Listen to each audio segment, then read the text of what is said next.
Welcome back students to my class. और आज हमें जो टॉपिक कवर करना है उसका नाम है एवलांच डायोड और OTDR। तो चलिए हम बिना देर के शुरुआत करते हैं।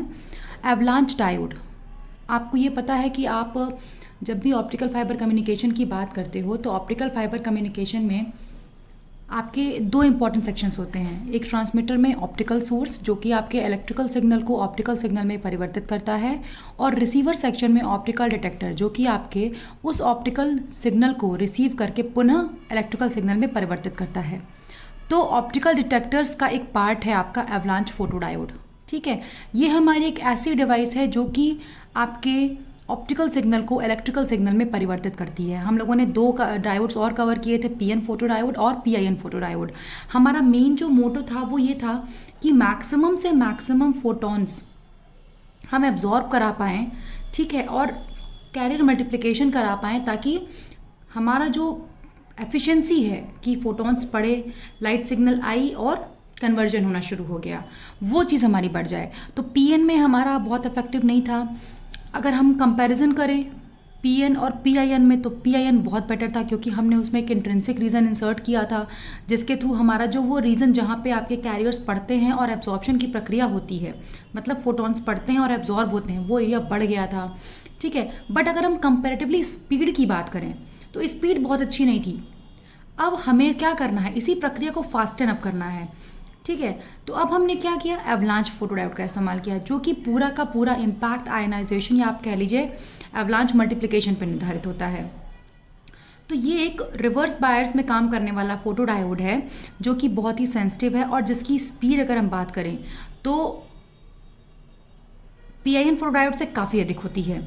ठीक है, स्ट्रक्चर कॉन्फ़िगरेशन हमारा लमसम PIN फोटोडायोड के आसपास का ही होता है। एक हमारा P रीजन होता है, ठीक है, एक हमारा इंट्रिंसिक रीजन जिसको हम एब्जॉर्प्शन रीजन भी कहते हैं, ठीक है, और एक हमारा N रीजन। ठीक, हाई रिवर्स बायस के अंडर ये ऑपरेट करता है। ठीक है, जैसे ही लाइट इस पर पड़ती है, इंसिडेंट फोटॉन्स क्या होते हैं, वो एब्जॉर्ब होते हैं। जो हाई इलेक्ट्रिक फील्ड होती है उनके एब्जॉर्ब होते ही क्या करता है, न्यू इलेक्ट्रॉन्स को वैलेंस बैंड से कंडक्शन बैंड में भेजती है, और धीरे धीरे ये प्रक्रिया हाई इलेक्ट्रिक फील्ड के अंदर बढ़ती हुई चली जाती है। तो जो कंडीशंस हैं वो सारी वही चीज़ें हैं, हमें रिवर्स बायस में काम कराना है, फोटॉन्स को एब्जॉर्ब कराना है, बॉन्ड्स को ब्रेक करना है, ज़्यादा से ज़्यादा कैरियर्स को फ्री करना है, और अब उन कैरियर को मल्टीप्लिकेट कराना है हमें, जिसके लिए हमने हाई इलेक्ट्रिक फील्ड को ले रखा है। ठीक है, तो जो हमारे कैरियर्स जनरेट हुए, ठीक है, अब आप ये देखिए कि हमारा ये फोटॉन इंसिडेंट हुआ। ठीक, अब हमारा जो फोटॉन इंसिडेंट हुआ है तो वो क्या करेगा, आपके बॉन्ड्स को ब्रेक करेगा। बॉन्ड्स ब्रेक होंगे, कैरियर्स फ्री होंगे, यानी इलेक्ट्रॉन होल पेयर मिलना शुरू हो जाएंगे। ये electron hole pair are swept out of the depletion region and current increases due to its avalanche operation. ठीक, ये क्या होंगे, हाई इलेक्ट्रिक फील्ड से क्या हो जाएगा, हाई इलेक्ट्रिक फील्ड को इनके ऊपर अटैक करेगा और नए इलेक्ट्रॉन्स को तोड़ने की ये कोशिश करेंगे। फोटॉन्स क्या होते हैं, N+P जंक्शन को क्रॉस करते हुए जाते हैं, ठीक है, और जाके इस N लेयर में एब्जॉर्ब हो जाते हैं। ठीक है, ड्यू टू दिस एब्जॉर्प्शन क्या होता है, इलेक्ट्रॉन हमारा वैलेंस बैंड से कंडक्शन, जो हमारा इलेक्ट्रॉन जो वैलेंस बैंड में है और होल कंडक्शन बैंड में वो जनरेट हो जाता है। ठीक है, यानी आपका फोटोन पड़ा N+P रीजन से क्रॉस करते हुए गया और इस इंट्रिंसिक रीजन में आके वो एब्जॉर्ब हुआ। अब जैसे ही ये एब्जॉर्ब होगा, बॉन्ड्स क्या होंगे, बॉन्ड्स ब्रेक होंगे। बॉन्ड्स ब्रेक होंगे तो इलेक्ट्रॉन और होल, इलेक्ट्रॉन कंडक्शन बैंड में और होल्स वैलेंस बैंड में क्रिएट हो जाएगा। अब हाई इलेक्ट्रिक फील्ड है, ठीक है, N+ और P रीजन के मध्य हाई इलेक्ट्रिक फील्ड होती है। ठीक, तो इलेक्ट्रॉन्स क्या होते हैं, ज़्यादा एक्सेलरेशन पा लेते हैं, ज़्यादा मूवमेंट पा लेते हैं, और क्या करते हैं, एनर्जी गेन करते हुए एक दूसरे से कोलाइड करते हैं, और कोलाइड करके मोर इलेक्ट्रॉन होल पेयर को क्रिएट करते हैं। इसी प्रोसेस को हम कहते हैं इम्पैक्ट आयनाइजेशन। ठीक है, मतलब कि आपका फोटोन यहाँ इस N+ रीजन पे इंसर्ट हुआ। इस N+P रीजन चूँकि हाई इलेक्ट्रिक फील्ड होती है, ये इसको क्रॉस करते हुए यहाँ इंट्रिंसिक रीजन में आके एब्जॉर्ब होता है। जैसे ही ये एब्जॉर्ब होगा, बाउंड्स ब्रेक होंगे, एक इलेक्ट्रॉन आपका कंडक्शन बैंड में, एक होल आपका वैलेंस बैंड में क्रिएट होना शुरू हो जाएगा। और चूँकि N+P रीजन के मध्य हाई इलेक्ट्रिक फील्ड होती है तो क्या होगा, इलेक्ट्रॉन्स ज़्यादा से ज़्यादा गति पा जाएंगे, ज़्यादा से ज़्यादा वो गति पाएंगे तो क्या करेंगे, एक दूसरे से कोलाइड करना शुरू कर देंगे। कोलाइड करते हुए और स्ट्रॉन्ग मूवमेंट करना शुरू करेंगे और बॉन्ड्स को ब्रेक करके ज़्यादा से ज़्यादा इलेक्ट्रॉन होल पेयर क्रिएट करना शुरू कर देंगे। तो आपको एक चीज़ क्लियर हो रही होगी कि जो एब्जॉर्प्शन है वो एन लेयर में ऑकर हो रहा है रादर देन जो जंक्शन। ठीक है, अब जो आपका एब्जॉर्प्शन की प्रक्रिया है वो जंक्शन पे ना होकर कहाँ हो रही है, एन रीजन में। ठीक है, यानी अब क्या होगा, स्पीड आपकी बढ़ जाएगी, जो प्रक्रिया है वो फास्टन अप हो जाएगी, बिकॉज वो जंक्शन को छोड़ते हुए कहाँ हो रही है, वो एब्जॉर्प्शन रीजन में हो रही है। ठीक है, यानी एन लेयर में हो रही है, यानी जो मल्टीप्लिकेशन और एब्जॉर्प्शन का रीजन है वो डिफरेंट है, तो एक दूसरे में इंटरफेयर नहीं करेगा और एक तरफ से आपको रास्ता मिलता चला जाएगा और प्रॉपर आपका एक्सेलरेशन स्टार्ट हो जाएगा। ठीक है, this is the basic reason कि हम एवलांच फ्लो डायोड की तरफ क्यों स्विच करते हैं, because of the impact ionization, high electric field होती है आपकी एन प्लस और पी रीजन के मध्य, एब्जॉर्प्शन की जो प्रक्रिया है और मल्टीप्लिकेशन की प्रक्रिया है, ये अलग अलग रीजन्स में होती है, तो हमारा काफ़ी इफेक्टिव ये होता है फोटोडायोड। अब आइए करेक्टरिस्टिक की हम बात करें तो जैसे कि मैंने बताया सेंसिटिविटी इसकी बहुत अच्छी है, फोटोन जो भी पड़ता है मैक्सिमम ये कोशिश करता है कि उसको एब्जॉर्ब करके बॉन्ड्स को ब्रेक करे।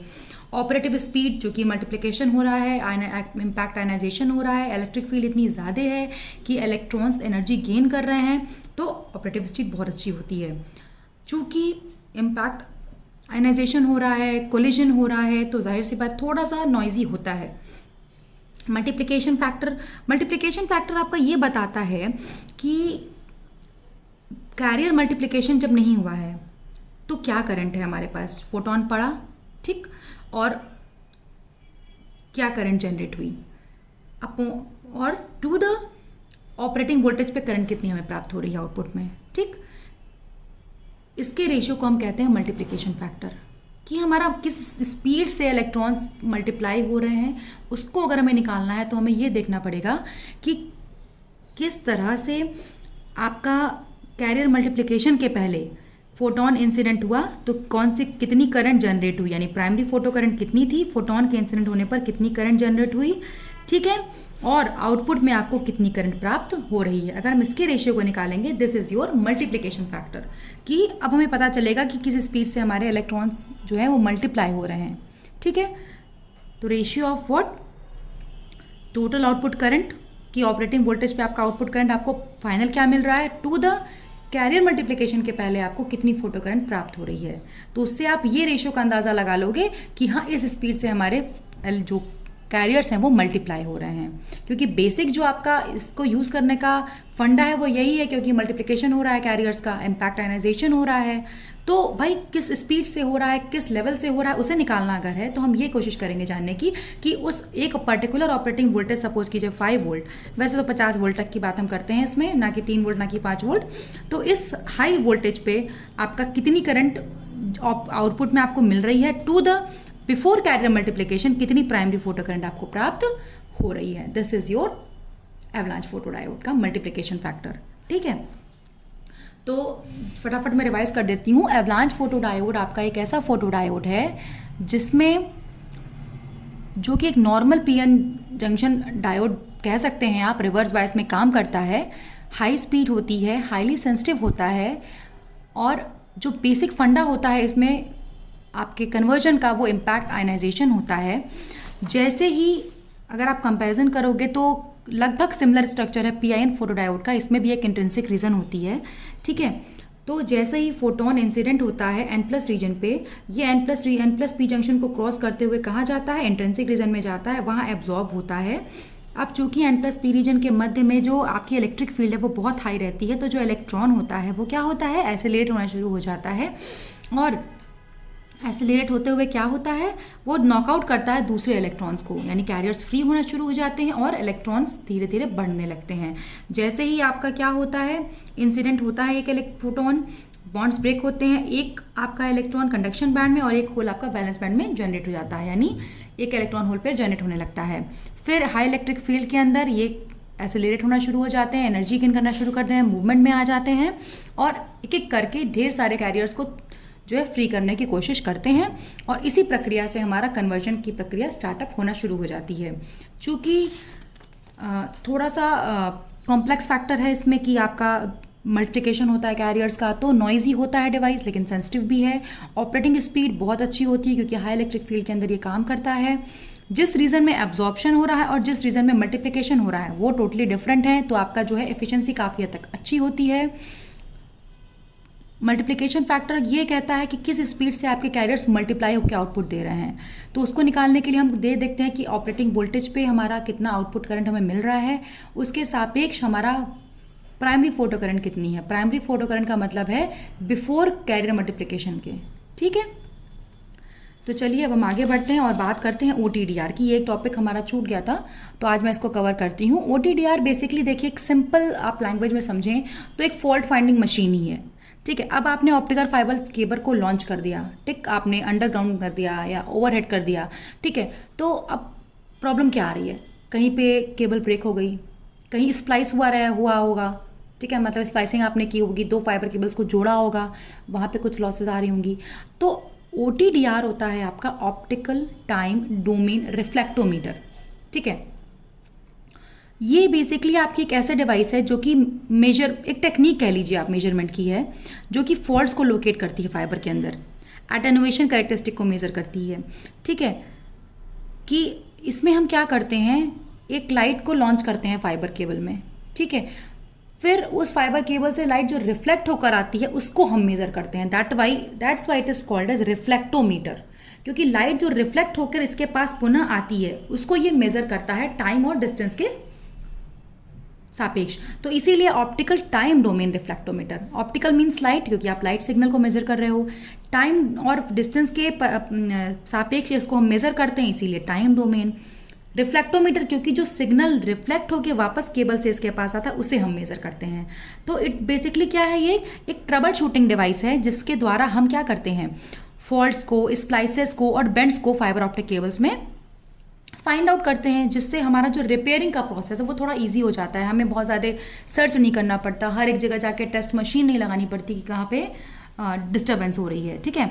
बेसिकली ये लाइट को मेजर करता है जो कि रिफ्लेक्टेड रहती है या स्कैटर्ड होके आपके बैक आती है, ठीक है।